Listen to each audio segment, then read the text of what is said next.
Hello நண்பர்களே, உங்கள் அனைவரையும் இன்று மறுபடியும் சந்திப்பதில் நான் மிக்க மகிழ்ச்சி அடைகின்றேன். நான் உங்கள் அருள் அவர் சொசைட்டி சேனல்லேருந்து பேசுகின்றேன். இன்றைக்கி நம்ம பார்க்க போகிற வீடியோ வந்து selection and application of LV protective devices தான். இது பார்ட் ஒன்னா கூட நீங்கள் வச்சுக்கலாம். இதில் நம்ம முதல்ல வந்து இன்றைக்கி என்ன கவர் பண்ண போகிறோம்னா எம்சிபி பற்றி தான். எம்சிபி வந்து பார்த்திங்கன்னா நம்ம நார்மலாக ஒரு ரேட்டட் கரண்ட் எம்சிபி செலக்ட் பண்ணுறோம். அது வந்து பார்த்திங்கன்னா இந்த லோட் கரண்ட்டை பேஸ் பண்ணி தான் நீங்கள் செலக்ட் பண்ணியிருப்பீங்க. ஆனால் எல்லோரும் என்ன நினச்சிட்டு இருப்பாங்க, அந்த லோட் கரண்ட்டை பேஸ் பண்ணி தான் எம்சிபி வந்து ட்ரிப் ஆகுது. அந்த லோட் கரண்ட் எக்ஸீட் ஆகும்போது இந்த ரேட்டட் கரண்ட் வேல்யூவோட எக்ஸீட் ஆகும்போது ட்ரிப் ஆகும் அப்படின்னு நினச்சின்னு இருக்காங்க. ஆக்சுவலாக அது கிடையவே கிடையாது. அதை பேஸ் பண்ணி கண்டிப்பாக ட்ரிப் ஆகாது. அது ஒரு பேஸ் தான். அதுக்கப்புறம் வந்து சில கேரக்டரிஸ்டிக்ஸ் இருக்குது, ட்ரிப்பிங் கேரக்டரிஸ்டிக்ஸ்னு சொல்லுவாங்க எம்சிபிக்கு. அது எம்சிபிலே பல டைப்ஸ் இருக்குது. BCDKZ அப்படின்றது பல டைப்ஸ் இருக்குது. அந்த டைப்ஸ் என்னென்னன்றது நம்ம பார்க்க போகிறோம். அதோடைய கம்பேரிசனும் பார்க்க போகிறோம். அதுக்கப்புறம் இது வந்து எப்படி செலக்ட் பண்ணுறாங்கன்னா, இது ட்ரிப் கவ் பேஸ் பண்ணி தான் ஒரு அப்ளிகேஷன், அதாவது என்னென்ன அப்ளிகேஷனுக்கு என்னென்ன லோடுக்கு ஏற்ற மாதிரி தான் இந்த எம்சிபியை செலக்ட் பண்ணுவாங்க. அது வந்து பேஸ்ட் ஆன் இந்த ட்ரிப் கவ் செலெக்ஷன் தான் சொல்லுவாங்க. ஸோ இந்த வீடியோவை நீங்கள் வந்து ஸ்கிப் பண்ணாமல் பாருங்கள். இந்த வீடியோ உங்களுக்கு கண்டிப்பாக ஒரு ரெஃப்ரெஷ்மெண்ட்டாக இருக்கும். ஏற்கனவே எக்ஸ்பீரியன்ஸ் இருந்தவங்களுக்கு, ஃப்ரெஷர்ஸுக்கு கண்டிப்பாக இது வந்து யூஸ்ஃபுல்லாக இருக்கும். வாங்க வீடியோக்குள்ளே போகலாம். The fundamental rule of protection against electric shock, அது வந்து பார்த்திங்கன்னா ஆஸ் பர் பேரா 4.2 ஆஃப் IS 732/2019 என்ன சொல்லுது அப்படின்னா, hazardous live parts must not be accessible and accessible conductive parts must not be hazardous live. அதாவது எந்த ஒரு டேஞ்சரஸ் லைவ் சப்ளை இருக்கு இல்லையா, சப்ளை பார்ட்ஸ் அது வந்து ஆக்சசபிளாக இருக்கக்கூடாது அப்படின்றது தான் இது வலியுறுத்துது. இன்றைக்கி பார்த்தீங்கன்னா நிறைய வந்து மிஸ்பர்செப்ஷன் சொல்லுவாங்க. அது ஒரு அனுமானம் அப்படின்வாங்க. இந்த ப்ரொடெக்டிவ் டிவைஸ்னால் இப்படி தான், இது பேஸ் பண்ணி தான் ஒர்க் பண்ணுது அப்படின்னு நம்ம எல்லாரும் அந்த ஒர்க்கிங் பர்சன் வந்து தியரிட்டிக்கலாக ரொம்ப டெப்த்தாக அனலைஸ் பண்ணாமல், அதை பற்றி பேசிக்காக ஃபுல்லாக அண்டர்ஸ்டாண்ட் பண்ணாமையே நம்ம ஒரு கற்பனையிலேயே ஒரு எக்ஸ்பீரியன்ஸ் பேஸ் பண்ணியே வாழ்ந்துன்னு இருப்போம். அது வந்து இது எங்கே முக்கியமாக இப்போ நம்ம இதை பார்க்க போகிறது லோ வோல்டேஜ் எலக்ட்ரிக்கல் இன்ஸ்டாலேஷன் பற்றி தான். அது வந்து சிலது கரெக்டாகவும் இருக்கலாம், பார்ஷியலாக கரெக்டாக இருக்கலாம், இல்லை 100% கரெக்டாக இருக்க வாய்ப்பு இல்லை. ஆனால் அதை வந்து நீங்கள் தெரிஞ்சுக்கணும். அதில் முக்கியமான சிலதெல்லாம் நம்ம ஒரு லிஸ்ட் அவுட் பார்த்தா நிறைய இருக்குது. அது மாதிரி அதில் இன்றைக்கி நம்ம பார்க்க போகிறது வந்து ஃபஸ்ட்டு வந்து எம்சிபி பற்றி தான். ஃபஸ்ட்டு மிஸ்பர்செப்ஷன் என்ன சொல்லுது அப்படின்னா, ஒரு 10 amps எம்சிபி வந்து இமிடியேட்டாக ட்ரிப் ஆகிடும். எப்போ அப்படின்னா லோட் கரண்ட் வந்து 10 amps மேலே போகும்போது அப்படின்னு எல்லோரும் நினச்சின்னு இருக்காங்க. அது கண்டிப்பாக ஒரு தப்பான கண்ணோட்டம் தான். அப்போ அது எப்படி ட்ரிப் ஆகும், அது உடனே ட்ரிப் ஆகலாம், எப்போ ட்ரிப் ஆகும் அப்படின்றத நம்ம பார்க்கணும். அதுக்கு வந்து பல காரணங்கள் இருக்குது. ட்ரிப்பிங் டைம் இருக்குது ஒரு எம்சிபிக்கும். அது வந்து based on BCD types of MCB இருக்கு இல்லையா, அதுக்கு ஒரு டைப்புக்கும் ஒரு கேரக்டரிஸ்டிக் இருக்குது. அதை பேஸ் பண்ணி தான் அது ட்ரிப் ஆகும். அது என்னன்றதை நம்ம ஒன்று ஒன்றா பார்க்கலாம். இது ட்ரிப்பிங் கேரக்டரிஸ்டிக்ஸ் ஆஃப் எம்சிபி அப்படின்றத நம்ம பார்க்க போகிறோம். அதில் BCDKZ ட்ரிப் கவ்ஸ் இது மாதிரி இது டைப்ஸ் இருக்குது. மொத்தம் 5 டைப் இருக்குது BC டைப்ஸ் ஆஃப் எம்சிபியில். அது ஒன்றுக்கு ஒரு டிஃப்ரெண்ட் கேரக்டரிஸ்டிக் இருக்குது. முதல்ல சர்க்யூட் பிரேக்கர்ஸ்னால் எதுக்குங்க யூஸ் பண்ணுறோம்? சர்க்யூட் பிரேக்கர்ஸ்னால் use for overload protection, short circuit protection, அது மட்டும் இல்லையா எலக்ட்ரிக்கல் ஷாக்குக்கும் ப்ரொடெக்ஷன். இது 3 ப்ரொடெக்ஷனுக்காக நம்ம வந்து சர்க்யூட் பிரேக்கர் யூஸ் பண்ணுறோம். அது முக்கியமாக ஆட்டோமேட்டிக்காக டிஸ்கனெக்ட் ஆகிடும், ஐசோலேட் ஆகிடும். இதுக்காக தான் நம்ம சர்க்யூட் பிரேக்கர் யூஸ் பண்ணுறோம். ஓகேங்களா? சரி, what are tripping characteristics? Tripping characteristics என்ன சொல்லுது? Describe the operational and tripping behaviour of miniature circuit breakers in the event of overload or short circuit. அதாவது இன் கேஸ் ஆஃப் ஏதாவது ஓவர்லோடாக இருக்கட்டும், இல்லை ஷார்ட் சர்க்யூட்டாக இருக்கட்டும், அந்த ஒரு ட்ரிப்பிங் கேரக்டரிஸ்டிக் வந்து என்ன டிஸ்கிரைப் பண்ணுதுன்னா, operational and tripping behaviour of MCB பற்றி தான் சொல்லுது. ஸோ எப்படி இந்த ட்ரிப்பிங் வந்து ஆகுது இன் கேஸ் ஆஃப் ஓவர்லோட ஷார்ட் சர்க்யூட்டோ பேஸ் பண்ணி அப்படின்றது தான் இது சொல்லுது ட்ரிப்பிங் கேரக்டரிஸ்டிக்ஸ். ஸோ இதில் வந்து various tripping characteristics are available for circuit breakers depending on the type of component or equipment to be protected. So இது புரியுது இல்லை? ஸோ டிஃப்ரெண்ட் ட்ரிப்பிங் கேரக்டரிஸ்டிக் இருக்குதுன்னு சொல்கிறாங்க. ஒரு சர்க்யூட் பிரேக்கர் எடுத்திங்கன்னா அது எப்படி depend on type of component, என்ன மாதிரி எக்யூப்மெண்ட்டு, என்ன மாதிரி லோடு, அதை பேஸ் பண்ணி டு பி ப்ரொடெக்டட், அதை பேஸ் பண்ணி தான் இது வந்து இருக்கும். அது எதில் சொல்லியிருக்கு அப்படின்னு பார்த்தீங்கன்னா, இந்தியன் எலக்ட்ரிசிட்டி கோடில் பார்த்தீங்கன்னா சொல்லி EN 60898/1, அப்புறம் இந்தியன் எலக்ட்ரிசிட்டி ஸ்டாண்டர்ட் இருக்குது, இந்தியன் ஸ்டாண்டர்டு. அது பார்த்தீங்கன்னா EN 60947/2. இதில் போய் பார்த்தீங்கன்னா உங்களுக்கு கிளியராக எல்லாத்துக்கும் டெஃபினேஷனே கொடுத்துருக்காங்க. அதில் தான் நம்ம எக்ஸ்ட்ராக்ட் எடுத்து இப்போ நம்ம ஒன்றுனா பார்க்க போகிறோம். இப்போ நம்ம வந்து கம்பேரிசன் ஆஃப் ட்ரிப்பிங் கேரக்டரிஸ்டிக்ஸ் பார்க்குறோங்க. அதில் பார்த்தீங்கன்னா ஸ்டாண்டர்ட் வந்து IEC EN 60898/1ல் BCD, அதே மாதிரி ஸ்டாண்டர்ட் IEC 60947/2ல் KZ. இது 5 டைப் ஆஃப் ட்ரிப் கவ் இருக்குது.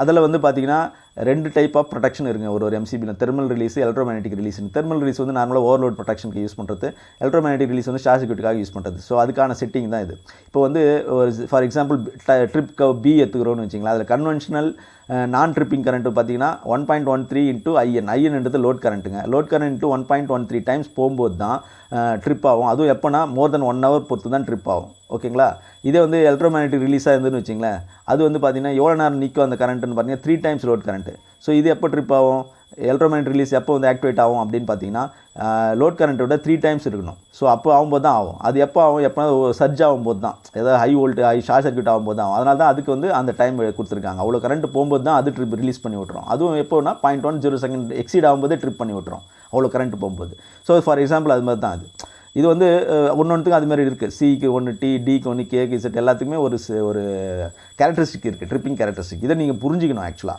ஸோ அதனால் வெறும் லோட் கரண்ட்டை பேஸ் பண்ணி தான் ட்ரிப் ஆகும் அப்படின்றதெல்லாம் கிடையவே கிடையாது ஒன்றுத்துக்கு டைம் ஆப்ரேட்டிங் டைம் இருக்குது இதை நம்ம டீட்டெயிலாக அடுத்த ஸ்லைட்லேயும் பார்க்கலாம் இதில் வந்து பார்த்திங்கன்னா அடுத்தது trip curve selection based on application for loads நம்ம பார்க்க போகிறோம் அதாவது செட் கவ் இருக்கிற எம்சிபி வந்து எதுக்கு யூஸ் பண்ணுவாங்க அப்படின்னு பார்த்தீங்கன்னா லோ ஷார்ட் சர்க்யூட் ட்ரிப் செட்டிங்க்கு யூஸ் பண்ணுவாங்க அதாவது செமிகண்டக்டர் இருக்கிற அந்த சர்க்யூட்டுக்கு யூஸ் பண்ணுவாங்க அது அந்த ப்ரொடெக்ஷனுக்காக இதே பி கவ்னா எதுக்கு யூஸ் பண்ணுவாங்க லைட்டிங்லாம் இருக்கு இல்லையா அந்த லைட்டிங் கண்ட்ரோல் சர்க்யூட்டுக்கு முக்கியமாக கேபிள் ப்ரொடெக்ட் பண்ணுறதுக்கும் அது வந்து யூஸ் பண்ணுவாங்க பி சர்க்யூட்டு பி கவ் இதே வந்து சி கவ் எதுக்கு யூஸ் பண்ணுவாங்க அப்படின்னு பார்த்தீங்கன்னா லைட்டிங் பேனல் மட்டும் இல்லை கண்ட்ரோல் பேனல் எல்லாத்துக்குமே சேர்த்து அது வந்து ஒரு மீடியம் மேக்னெட்டிக் ஸ்டார்ட் அப்க்கு வந்து இது டிசைன் பண்ணியிருப்பாங்க ஸோ அதுக்காக யூஸ் பண்ணுறது தான் சி கவ் இதே இந்த டிஎன் கே கவ் அப்படின்னு பார்த்தீங்கன்னா அது வந்து ஹை இன்ட்ரெஸ்ட் கரண்ட் இருக்குது இல்லையா டிசைன் இனிஷியலாக வந்து ஹை இன்ட்ரெஸ்ட் கரண்ட் எடுக்கும் எங்கெல்லாம் எடுக்கும் டிரான்ஸ்ஃபார்மரு இந்த மோட்டர் இது மாதிரிலாம் இருக்கிற ஏரியாவில் ஹை இன்ட்ரெஸ்ட் கரண்ட் இருக்கிற ஏரியாவில் டியும் கே கவ் உள்ள ஒரு எம்சிபியை செலக்ட் பண்ணுவாங்க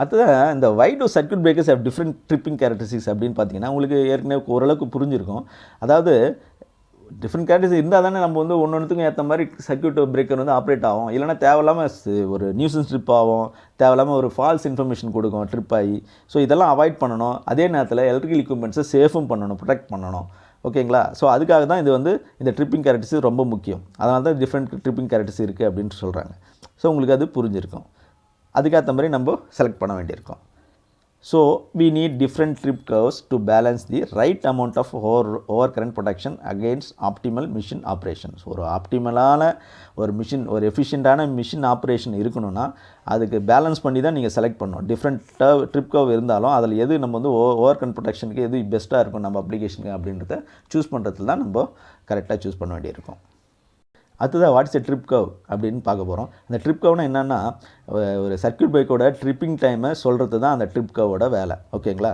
அதில் வந்து எக்ஸ் ஆக்சிஸ் இருக்கும் அந்த எக்ஸ் ஆக்சிஸில் வந்து பார்த்திங்கன்னா ஆப்ரேட்டிங் கரண்ட் வந்து இருக்கும் அது multiples of operating current plot பண்ணியிருப்பாங்க அதேமாதிரி ஒய் ஆக்சிஸில் பார்த்திங்கன்னா ட்ரிப்பிங் டைமை பிளாட் பண்ணியிருப்பாங்க ஸோ ரெண்டுத்துக்கும் சேர்த்து வந்து பார்த்திங்கன்னா அந்த ஸ்கேல் எப்படி யூஸ் பண்ணியிருப்பாங்கன்னா 0.001 அந்த செகண்ட்ஸ்லேருந்தே யூஸ் பண்ணியிருப்பாங்க அதில் வந்து அதை பேஸ் பண்ணி தான் இது வந்து எப்படி வேலை செய்யுதுன்ற நம்ம கிராஃப் போட்டு பார்க்கலாம் ஆக்சுவலாக அது அடுத்த ஸ்லைடில் நம்ம பார்க்கலாம் அதில் முக்கியமாக 2 மேஜர் காம்பனன்ட்ஸ் இருக்குது ட்ரிப் கர்வில் ஒன்று வந்து தெர்மல் ட்ரிப் கர்வ் இது வந்து என்னதுன்னா பயோமெட்டாலிக் ஸ்ட்ரிப்போட எப்படி வேலை செய்யுது அப்படின்றது தான் இது காமிக்கும் இந்த trip curve thermal trip curve இது வந்து பார்த்திங்கன்னா எதுக்காக அப்படின்னா ஓவர் கரண்ட்டுக்காக தான் மெயினாக slower over current to allow for inrush for start up so over கரண்ட்டுக்காகன்னும் போது நம்ம ரொம்ப வந்து டக்குன்னு ட்ரிப் ஆகாது அதுக்கான டைமிங் பீரியட் அதிகம் ஸோ அதுதான் வந்து இது குறிக்குது தெர்மல் ட்ரிப் கர்வ் இதே எலக்ட்ரோமேக்னெட்டிக் ட்ரிப் கர்வ்னு வச்சிங்களேன் இது வந்து இந்த ட்ரிப் கர்வ் ஃபார் காயில் இல்லைனா சோலினாய்டை குறிக்குது அது வந்து பார்த்திங்கன்னா குயிக்காக ரியாக்ட் ஆகும் ஏன்னா அது வந்து லார்ஜ் கரண்ட் எப்போ ஷார்ட் சர்க்யூட் பட்ட கண்டிஷனில் வந்து ஓவராக கரண்ட் எடுக்கும் இல்லையா அந்த டைமில் ப்ரொடெக்ட் பண்ணுறதுக்காக தான்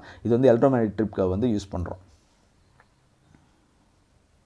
இதாங்க பி டைப் கர்வோட சார்ட் இந்த சார்ட்டில் கிளியராக தெரிஞ்சிருக்கும் பாருங்கள் சார்ட் பார்த்தீங்கன்னா புரியும் மல்டிபிள்ஸ் ஆஃப் ரேட்டட் கரண்ட் வந்து எக்ஸ் ஆக்சிஸில் இருக்குது அதே மாதிரி செகண்ட்ஸ் வந்து ஒய் ஆக்சிஸில் இருக்குது ஸோ இதை பேஸ் பண்ணி இப்போ நீங்கள் பிளாட் பண்ணிங்கன்னா கரண்ட்டை ஸோ அது எவ்வளோ டைமில் ஸ்ட்ரிப் ஆகிருக்கு எவ்வளோ கரண்ட் எடுக்குது அப்படின்னு சார்ட் பிளாட் பண்ணிங்கன்னா உங்களுக்கு ஒரு கிராஃப் கிடைக்கும் அது ஒரு புரிஞ்சிக்கலாம் நீங்கள் செப்பரேட்டாக இது நம்ம தனியாக வீடியோ யாராவது டிஸ்கஸ் பண்ணுறதுனா கூட பண்ணிக்கலாம் அது நெக்ஸ்ட் இதில் பார்க்கலாம் இப்போ வந்து நம்ம என்ன பார்க்க போகிறோம் வாட் இஸ் கர்வ் பி இந்த கர்வ் பி எதுக்கு யூஸ் பண்ணுறோம் அப்படின்னு பார்த்தீங்கன்னா டு ப்ரொடெக்ட் தி கேபிள்ஸை ப்ரொடெக்ட் பண்ணுறதுக்கும் அப்புறம் low level signal device protect பண்ணுறதுக்கும் அது லோ லெவல் சிக்னல் டிவைஸ்னால் எதுன்னு சொல்லுவீங்க பிஎல்சின்னு சொல்லுவீங்க ப்ரோக்ராமல் லாஜிக் கண்ட்ரோல்ஸ்லாம் இருக்கு இல்லையா அதுமாரி லோ லெவல் சிக்னல் டிவைஸ்க்கு இது யூஸ் பண்ணுறது தான் இது வந்து இந்த electromagnetic trip is 3 to 5 times the rated current of the supplementary protector இந்த பி டைப் கர்வில் ஷார்ட் சர்க்யூட் இந்த எலக்ட்ரோமேக்னெட்டிக் ட்ரிப் சொன்னால தெர்மல் ட்ரிப் வந்து ஓவர்லோடுக்கு, அதே மாதிரி எலக்ட்ரோமேக்னெட்டிக் ட்ரிப்னு சொல்லும்போது அது வந்து 3 to 5 times of the load current இருக்கும்போது தான் அது ட்ரிப் ஆகும். ஸோ அது புரிஞ்சுக்கணும் நீங்கள். The fast trip time of these devices minimize damage to the control circuit conductors from low level faults. So இந்த எலக்ட்ரோமேக்னெட்டிக் ட்ரிப் கொடுத்ததுக்கு காரணமே என்ன? ஸோ டேமேஜ் வந்து எலக்ட்ரிக்கல் எக்யூப்மெண்ட்ஸோட டேமேஜ் ஆகாமல் பார்த்துக்கிட்டு தான் மெயின் வேலை. ஸோ இதுதான் பி டைப் கர்வ் சொல்லுது. சி டைப் கர்வ் என்ன எதுக்கு யூஸ் பண்ணுறோம்? இந்த அப்ளிகேஷன் எங்கெல்லாம் இன்ட்ரெஸ்ட் கரண்ட் வந்து மாட்ரேட் இன்ட்ரெஸ்ட் கரண்ட், ரொம்ப அதிகமாகவும் ரொம்ப ஹையாகவும் இல்லாமல் ஒரு மாட்ரேட்டான இன்ட்ரெஸ்ட் கரண்ட் எங்கெல்லாம் இருக்குது, such as lighting, control circuit, coil, computer, அப்போ இதுமாரி இருக்கிற இடத்துலலாம் கர்வ் சி யூஸ் பண்ணுறாங்க. இது வந்து பார்த்திங்கன்னா ஷார்ட் சர்க்யூட் கரண்ட் எலக்ட்ரோமேக்னெட்டிக் ட்ரிப்புன்றது என்னது? Short circuit current trip. இது எப்போ 5 to 10 டைம்ஸ் ரேட்டட் கரண்ட்டோட போகும்போது தான், ரேட்டட் கரண்ட்டோட அதிகமாக 5 to 10 டைம்ஸ் போகும்போது இது ட்ரிப் ஆகும். ஹையர் இன்ஸ்டன்டேனியஸ் ட்ரிப் லெவல் அப்படின்னு சொல்கிறது என்ன? இன்ஸ்டன்டேனியஸாக எப்போ வந்து 5 to 10 டைம்ஸ் அதிகமாகுதோ அந்த ரேட்டட் கரண்ட்டோட அப்போ உடனே ட்ரிப் ஆகணும். அதுக்கு பேர் தான் ஹையர் இன்ஸ்டன்டேனியஸ் ட்ரிப் லெவல். அது எதுக்கெல்லாம் யூஸ் ஆகுது அப்படின்னு பார்த்தீங்கன்னா நியூசன்ஸ் ட்ரிப்பிங்க்கு அவாய்ட் பண்ணுது. ஓகேங்களா? அதுக்கப்புறம் வந்து components being protected can typically withstand higher fault currents without be damage. அதே நேரத்தில் நியூசன் ட்ரிப்பிங் ஆகக்கூட, அதே நேரத்தில் ஹையர் கரண்ட் வரும்போதும் அது வந்து எக்யூப்மெண்ட்டை பாதுகாத்து அதை ட்ரிப் பண்ணி விட்டுணும், அது டேமேஜ் ஆகிறதுக்கு முன்னாடி. அப்படின்றதுக்காக தான் இது செலக்ட் பண்ணுறோம் கர்வ் சி. அதே மாதிரி கர்வ் டி எதுக்கு யூஸ் பண்ணுறோம்? Use developed for application with high interest current எங்கெல்லாம் இருக்கும் இந்த காயில் இருக்கிற இடத்துல மெயினாக ட்ரான்ஸ்ஃபார்மர், பவர் சப்ளை, ஹீட்டர் இதெல்லாம் மாதிரி இருக்கிற இடத்துலலாம் கர்வ் டி யூஸ் பண்ணுவாங்க.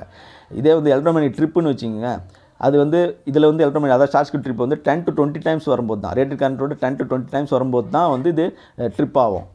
ஆக மொத்தம் இது எதுக்கு சொல்லுதுன்னா, இந்த அதாவது ஒரே 2 விஷயங்க. ஒன்று நியூசன் ட்ரிப் ஆகக்கூடாது தேவையில்லாமல், இன்னொன்று ஹை கரண்ட் வரும்போது வந்து இது எக்யூப்மெண்ட்ஸு கனெக்டட் எக்யூப்மெண்ட்ஸ் வந்து பாதுகாக்கணும். இது 2 தான் இது அதுக்கு பேஸ் பண்ணி இது ட்ரிப் ஆகும். ஓகேங்களா? அது கர்வ் ஸ்கேன்னு ஒன்று இருக்குது. இது ஏற்கனவே சொன்ன மாதிரி வெறும் இது வந்து எங்கன்னா ரொம்ப ஹை கரண்ட் இருக்குது பாருங்கள், அந்த இடத்துல யூஸ் பண்ணுறதுக்கு தான் அந்த கர்வ் கே யூஸ் பண்ணுவாங்க. அது 10 to 14 டைம்ஸ் இவங்க ஷார்ட் சர்க்யூட் கரண்ட் வந்து பார்த்திங்கன்னா 10 to 14 டைம்ஸ் வந்து ரேட்டட் கரண்ட்டோட இருக்கும்போது தான் இது வந்து ட்ரிப் பண்ணி விடும். அதாவது எலக்ட்ரோமேக்னெட்டிக் ட்ரிப் வந்து ட்ரிப் பண்ணி விடும். ஸோ இதுதான் கர்வ் கே. இதே வந்து கர்வ் இசட் அப்படின்னா வெரி லோ இன்ட்ரெஸ்ட் கரண்ட், எங்கெல்லாம் ரொம்ப கம்மியான ஒரு இன்ட்ரெஸ்ட் கரண்ட் லோ லெவலில் இருக்கோ அங்கே தான் இது யூஸ் பண்ணுவாங்க.